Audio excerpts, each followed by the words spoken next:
Trenton 365 with Jacque Howard. Profiling the businesses, organizations, and people that make Trenton better. Hello, friend, and welcome to the Trenton 365 show. I'm your host, Jacque Howard. You're listening over the stellar award-winning station, WIMG 1300, also over our website, WIMG1300.com, Facebook, and Twitter as well. The Trenton 365 show has a Facebook page. Our website is Trenton365.com, and you're watching over WPHY Channel 25, covering Mercer County, New Jersey. Lots of information to get to you as usual here on the Trenton 365 show.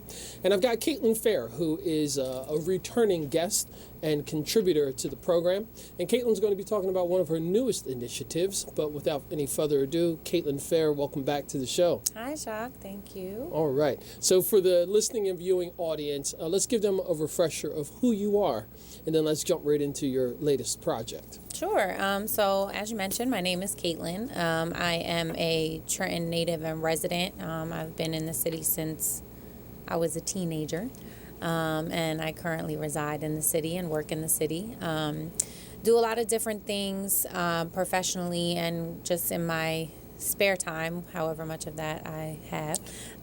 So I am a spoken word artist, writer, and a community organizer. I've done some activism on a national and local level, particularly related to racial injustice and the Black Lives Matter movement. I have a program that has been going on for, well, right now we're on hiatus, but had been going on for almost 2 years, Books and Breakfast, which we were doing on a monthly basis, where we distribute free books that are culturally reflective and relevant to kids and adults in the community, as well as provide free breakfast on a monthly basis. And that program will soon be returning, hopefully, once we launch our new endeavor, which we'll talk about today. So that's a little bit about what I do. Mm-hmm. All right. And that's fantastic. And please don't give off the appearances though you're shy, because everyone knows that you are absolutely not. I'm an introvert, Jacque. I am. Okay, so we're going to move on and talk about some of the things that you're doing. And again, I met you several years ago through some of your activism work, some of your community organizing work, etc. So you mentioned that you came to Trenton as a teenager, and just briefly touch on why you came to Trenton, and then I want you to drill down and talk specifically about what you know about Trenton. Mm-hmm. So I came to Trenton when I was 13. I moved here, and I moved in. I was previously living not far, about 10 minutes away, across the bridge in Pennsylvania, with my family, and I moved in with my best friend when I was 13, and then lived with them, her and her family, up through college. And I just developed a real strong affinity for the city when I was here. I really feel like it contributed significantly to who I am. And I always say, I feel like Trenton raised me. So, I feel a distinct obligation and duty to give back to the city. I don't know if it was you I had this conversation with, or someone else, but I was talking about how I think of the city like a person. And how I think of Trenton as this person who has contributed very significantly to my life, and that I owe them something in return. And so that drives a lot of my commitment to doing positive things in the city, as well as seeing a lot of people who are from the town who have a great deal of disdain for the town, but don't contribute anything to making the town better. That also is pretty significant for me in wanting to not be one of those people. So, of course, Trenton has lots of shortcomings and flaws and has been through a great deal of turmoil in many different facets. But I think there's really a tremendous amount of talent and resources and treasure in the city that we often kind of exploit and don't really support as much as I think we should, and as much as we could. So I'm very committed to trying to empower and uplift those people and things in the city that I think are really unique and really special, that deserve to get the attention and the praise, that they've earned. And rather than, trying to dig down and condemn the city and condemn the people in the city, that doesn't serve a purpose to me. I don't see a purpose in that. So I try not to waste a lot of my energy complaining and whining about everything that's wrong in the city, but really doing a tremendous amount of work trying to be what I would like to see in the city, and really trying to create the changes that I think are needed in order for the people in the city to be healthy, happy, and whole. Mm-hmm. And that's great. I'm glad you said that. And I'd like to drill down a bit on the location that you lived. There are some areas of Trenton that are more challenged than others. And one of those is the Wilbur section, which is ironically a block away from Trenton Central High School, or the former Trenton Central High School, and a couple of blocks away from the city's main police station. So I have to question, well, why is this one of the areas that is the most challenged and depressed when you're in between the high school and the police station? Yeah. That's one of my greatest frustrations, honestly. So I grew up in Wilbur section on Garfield Avenue, and I currently still spend an exorbitant amount of time in Wilbur section. I live a couple blocks over from the limits of Wilbur section, but spend a majority of my time in the section. And there really are zero resources in that part of the community. There are no community centers, there are no activities, there are just no resources, there are no businesses, there's nothing. I mean, there's really nothing. And that, is evidenced by the state of that particular community. And, I get really frustrated at how much that community is looked at as like a blemish and a blight, but how little care and attention is paid to that part of the city and doing anything positive, except when, and I might get in trouble for saying this, but except when we want to have a press conference about all the violence in the community, because that looks really, really good to go into like one of the most challenged areas of the city and stand on a really notoriously violent corner and give a press conference, but never come back after that and never be there prior to that. So I get really frustrated with the way that community is exploited, quite frankly, but never invested in. So myself and some other people have done some work in that community. We have a community garden over there that we work on periodically. Right now it's the winter, so, not a lot is going on with that. But it was completely non-functional at one point, and myself and a friend of mine got several groups of people together over the course of about a year and cleaned some of it out and, tried to bring it back to life. And we're planning on trying to do some more work in that garden once the springtime comes and actually start planting some stuff and having that available to the community. I assisted S.A.H Coalition in bringing Windows of Soul to Walnut Avenue, and just really trying to engage the community because they want to be engaged and they want to have things to do.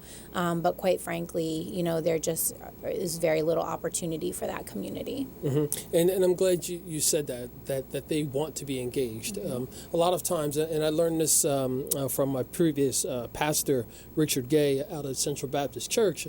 He was sharing about how it's easy to ride through a neighborhood or a community and look at a certain group of people, whoever they are, and point the finger and give them some negative vibes or whatever, and then realize that circumstances oftentimes beyond those persons' control are what has them in that position. And just hearing you talk a little bit about Wilbur section, and then the systemic problems. I mean, this is something that has been going on for many years, and I'll say generations now. And even the previous mayor, he was from that neighborhood, but it could never seem to get corrected. And it's also ironic that now there's environmental issues with this part of Trenton, dealing with floodwater runoff and drainage systems, et cetera, and then other environmental issues with lead in the soil, et cetera. And these are all hot button topics at the forefront of what's happening culturally in the nation, but yet and still, the city of Trenton, less than 7.5 square miles, we can't figure out how to get something situated with 15 blocks. So I'm looking forward to see how this is going to play out going forward. But I'm glad that you're using your voice and your platform to talk about this, because I think it's important for us to realize that, hey, if we don't do something, we can't expect some knight in shining armor to come in on a white horse and make sweeping changes and make everything all better. And I feel sorry for the people who think that mentally that is still possible. Those days are long gone. I'd like to talk a bit more about Wilbur section, because again, Wilbur section is bordered by State Route 33 and County Route Olden Avenue, right along the transit rail. There's the transit center is there, etc. It's got great access in, out, and through Trenton. They're like main corridors. Why do you think the neighborhood is in this condition, and why hasn't it changed? I think there are a lot of reasons for that. I think right now the biggest reason is political and economic. I think that they have plans for that particular area, especially behind the train station, that would make it an unwise decision to invest any money in trying to rehabilitate that area right now. I think that there are plans for that area down the line to essentially just completely redevelop it, just kind of wipe it all out and redevelop it into like an area that's attractive for commuters, and to essentially drive all the people out who currently live there. And so it would be, quite frankly, stupid to invest any money in trying to redevelop it or rehabilitate it right now for the people who currently live there.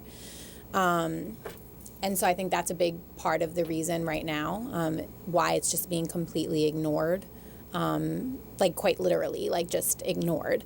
So I think right now that's probably the biggest reason. The way that it got the way that it is, I'm not really sure. I really don't know enough about the history prior. All I know is that when I was young, it was the same way. What we did for fun was we would walk from Garfield Avenue all the way downtown and back. That was what we did for fun. We just walked because there was nothing to do. So, I'm not really certain how things became the way that they are, but I think that they stay that way because there are plans within the next 5 to 10 years to just rip it all down and replace it with white people friendly structures and communities and neighborhoods, and kind of displace the people who are currently living there. Almost like ground zero for gentrification. Absolutely. In the next few years or so. Absolutely. Now, I wasn't going to go into discussing gentrification, but I think that it's important for us to do that since it came up. So gentrification, currently most people think about it as some big boogeyman or something like that. It's horrible, it's bad. And I'm not saying that the word itself or what it means is wrong. What I think is the problem is when, like you mentioned, when you're going to displace a whole community for the sake of another community, and there's no working efforts to develop this socially consciously, to develop it so that the people who are there who want to stay can stay. What are your thoughts on gentrification? I saw some graffiti in New York City once that said gentrification is neocolonialism, and I think that pretty much sums up my feelings about gentrification in its purest form. I don't condone it. I don't support it. I think it's awful, but I think that we have yet to develop any real good ways of integrating, for lack of a better term, different communities into one another. I think Black people scare the kind of people that gentrification tries to bring into communities, and so it doesn't work to try and maintain both of those kinds of communities at once. And that's how, that's why we had redlining, right? And that's probably a great deal of the reason why that community is the way that it is. I'm sure that if we went and looked at redlining maps, that probably played a part in it.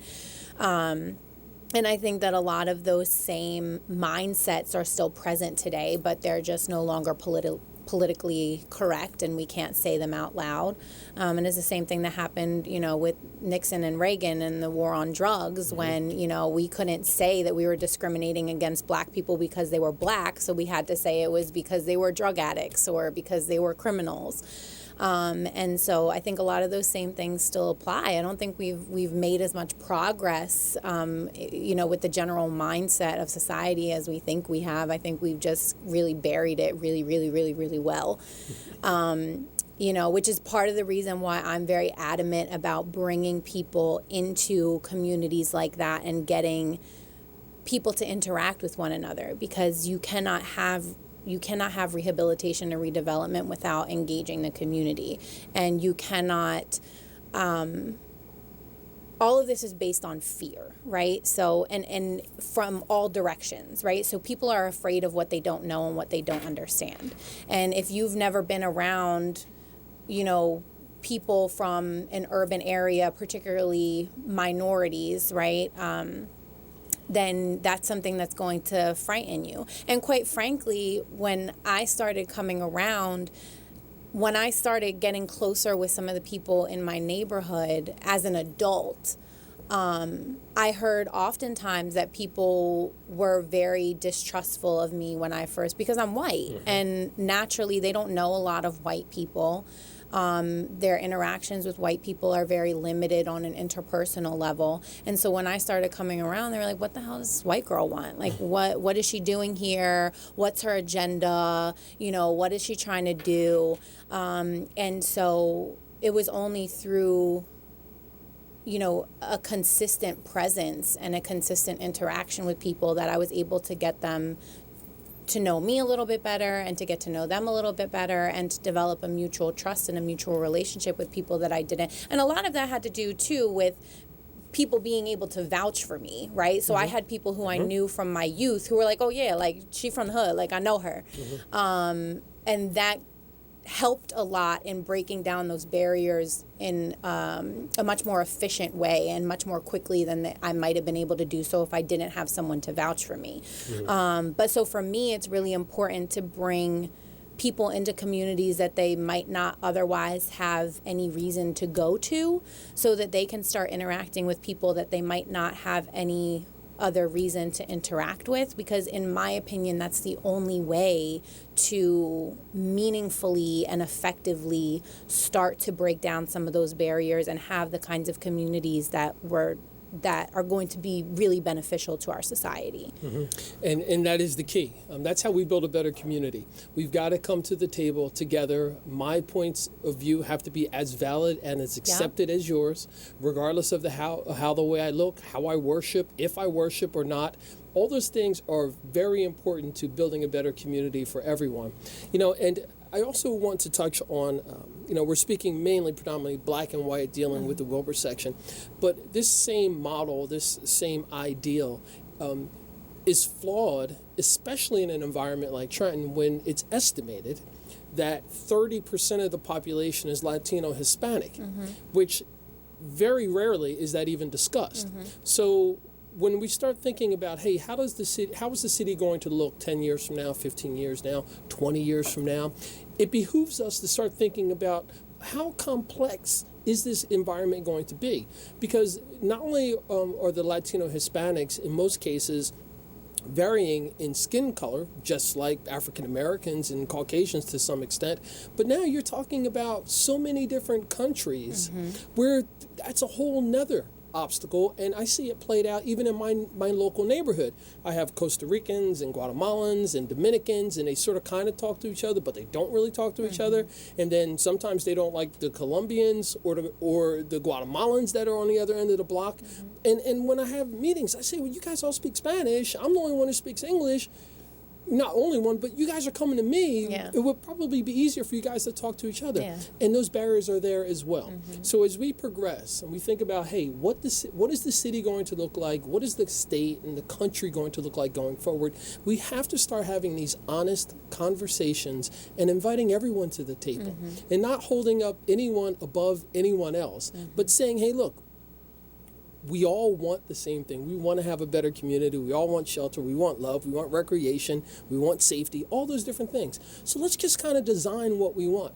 And folks, that's one of the things that I'm pushing for. You know, I'm pretty out there and outspoken, and that's part of the reason why I invite such eclectic and diverse people onto the program, because I think it's important for everyone to say, hey, look, this African-American man, light-skinned African-American man, is trying to bridge this gap and trying to make stuff happen so that we can kind of all get together and let's do it over a meal. Let's have some food and drinks and let's discuss some things. And I'm sure we're going to find out that, hey, you know, maybe you and I love the Sixers and a couple of our friends like the Knicks. Okay, well, we both like basketball. Let's make basketball the conversation, you know what I mean, as we move on and move forward. I also want to give a shout out to Angeline Dean and Darren Freedom Green, who actually coordinated a redlining event here earlier this year, and they'll be bringing that back in 2017, where we can provide some information about what's going on, because redlining not only deals with housing, we've also seen it here in Trenton with medical, with hospitalization, and the fact that, you know, Capital Health has moved to Hopewell and all those different things. But folks, I encourage you to look that up. Redlining. Just do an internet search and start looking at some of that information and looking at some of those maps, and consider nationally where you grew up, regardless of your ethnic background, to pay attention to what those maps say about where you grew up and how the federal government literally laid out specifically who was going to live where and why. And the amenities, et cetera, that would be available or would not be available. And it's still in existence today. So that's one of our huge problems that we need to talk about going forward. You know, I want to swing back and talk about you as a community organizer. And part of what you're doing, from my perspective, is exactly what a community organizer does. You are invested in the community where you live, where you're from, and you're bringing whatever knowledge and wisdom you've gained over your lifetime, and you want to share it, and you want to improve the neighborhood of where you're from. So I'd like for you to drill down on that quickly, just being a community organizer, and then I'm going to tie it into what you had mentioned earlier about the people who have nothing positive to say about the community but aren't actively involved. So for me, I think the most important part of it is that I'm still actively a member of the community that I came from. So one of my biggest pet peeves, and I mean, I do understand it, but at the same time, I get frustrated by it, is people whose goal is to like make it out the hood, so to speak. So this is the place that you're from, and your entire goal for life is to make it out of this place, and that defines your level of success. And for me, that is the most fundamental way to keep the hood, right? Because if the goal is always to get out of this place, then the only thing that you're leaving are the people who are still struggling to, you know, be successful, whether that's, you know, monetarily or in their careers or whatever the case may be, right? So you're taking all of the resources and wealth out of a community, and that's like the goal. So what do you leave the community with? So for me, it was really important when I became an adult to say, if I really love this community and I feel so strongly about it, then I need to put my money where my mouth is. And so I bought a house in Trenton, and I live in Trenton, and there are certain things that I feel like I want and need in the community that I live in. So for example, I would love to have a yoga class. and there's one yoga studio in Trenton, and it's downtown, and it caters mostly to state workers, and it doesn't fit into my schedule, and I also don't really feel comfortable there because I don't feel like I'm a part of that community, because I'm not a state worker, and it's not people from my community who are there. So I started reaching out to people and being like, hey, like, is this something that you're interested in? Would you want to try this? Is this something you ever thought about? Just about yoga, right? Like, is this something that you would want? And I heard so many responses, especially from men, who said, this is something I've always wanted to try, but like I'm kind of uncomfortable, or like I don't know where to go, or it's too expensive, right? And I have a full-time job, and I make a decent amount of money, but I can't afford to pay $60 a month to a yoga studio that I'm going to go to twice a week. I just can't. That's just not in my budget. And I don't think that that's in most people's budgets in Trenton.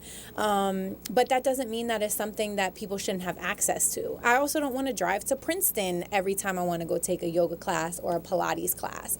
I would like to be able to do that in my own neighborhood. So I just started thinking about things that I want and need in my own community, and thinking, well, I can't be the only person who wants and needs these things. So if you want and need them, why don't you make them?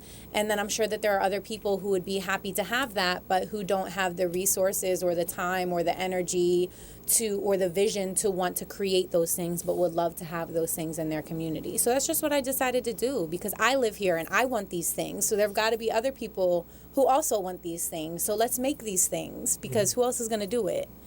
Yeah, so I a couple things you said.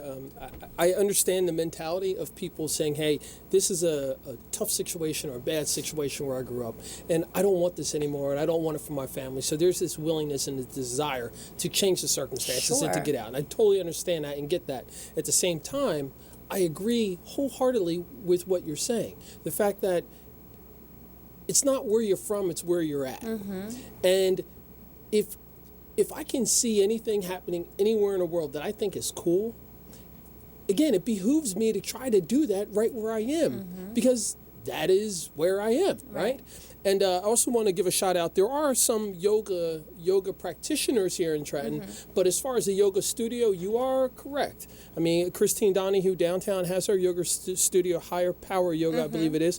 But then there's Mama Yoga. John Scott is doing some yoga, and then also Tina Lamar with sheltered yoga as well. So there are some things, semblances of things happening, but a yoga studio that's affordable for the general populace, especially people who are entertaining this for the first time or beginners, I do definitely think that there is a need and a lack of those opportunities here. So I'm willing to help you connect and get some of that happening as well. We've got a couple minutes before we're up on a break, but I'd like for you to finish up this segment and talk a bit more about the people who have a condescending attitude or mentality about Trenton, whether they're from Trenton or they're just looking from across the street in Tramilton, and they've got nothing positive to say about Trenton. Yeah, I don't acknowledge the people who look from the outside in, because to me, you can't give any type of... If you're being solely critical and only condemning and looking from the outside in, then to me, you have nothing to offer. If you're coming from the outside in and you have some great ideas and constructive feedback about things that you've seen before that you think would be great for the city, then that's cool. But if you're from the outside looking in and all you have is negative things, you have no business in this conversation at all, because you're not, who are you to talk? So I don't acknowledge those people at all, and I just don't waste my time with them engaging in those kinds of conversations or debates. As far as people from the city, I understand being frustrated with the town, because I'm often frustrated with the town, and I totally get that. And for some people, they get stuck in that place. So what I really try to do is acknowledge that frustration and then gently try to move people past that place of being stuck with the frustration, because it's really easy to get stuck there on anything, right? It's really easy to get stuck in the mire of frustration, and I've been there before myself. But the only way that we're going to be able to make any changes is to move past that place and to get out of that settling in that frustration and trying to do something. So fantastic. Caitlin Fair. We'll be back after a very short break. You're listening and watching the Trenton 365 show. I'm your host, Jacque Howard.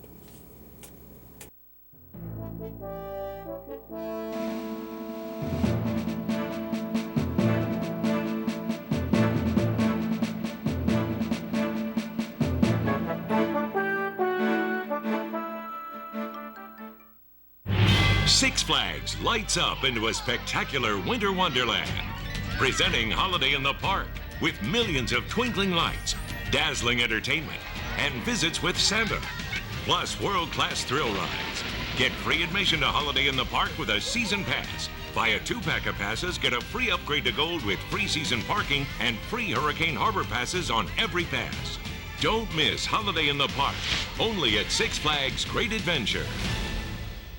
To all of our WIMG listeners, we made it to the second round voting of the Stellar Awards. Woohoo! And we need you to continue voting. All you have to do is go to thestellarawards.com, go to category number 4, which is the Small Market of the Year category, and vote for WIMG 1300 Trenton Ed Long. Here's George Foreman with InventHelp. Hi, I'm George Foreman. Do you have an idea for a new product or invention? People ask me all the time, George, how do I get my idea in front of companies? How do I get a patent? What do I do next? Do you have the same questions? I'll tell you like I'll tell them all. Call my friends at InventHelp. Call InventHelp today for free information. InventHelp has been helping inventors for more than 30 years and has sales offices nationwide. InventHelp can submit your invention to companies who are interested in receiving new ideas. If you have an idea and want to try to patent it and submit it to companies, you should call InventHelp today for free information. Listen, I can't guarantee a company will be interested in your idea, but I believe every inventor deserves the opportunity to step into the ring and take their best shot. Put InventHelp in your corner. Call now, 800-974-3927. 800-974-3927. That's 800-974-3927.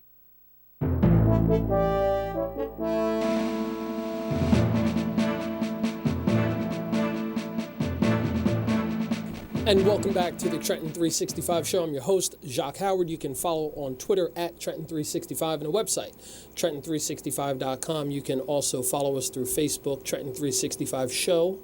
And you can send me an email, Trenton365show@gmail.com. I love corresponding with the audience. And folks who want to come into Trenton for a tour, have a great meal, meet some of my friends and some of the wonderful things that are happening here that you may not hear or see in traditional print media, just let me know. We'll set it up. You want to bring a small group, individuals, large group, bring your church down, any of those things, we can make it happen. In the studio with me is Caitlin Fair, a community organizer and contributor to the Trenton 365 show. She's here on a pretty regular basis. And 2017, she'll be here on an even more of a regular basis, sharing about what she's going to be doing. And we're going to be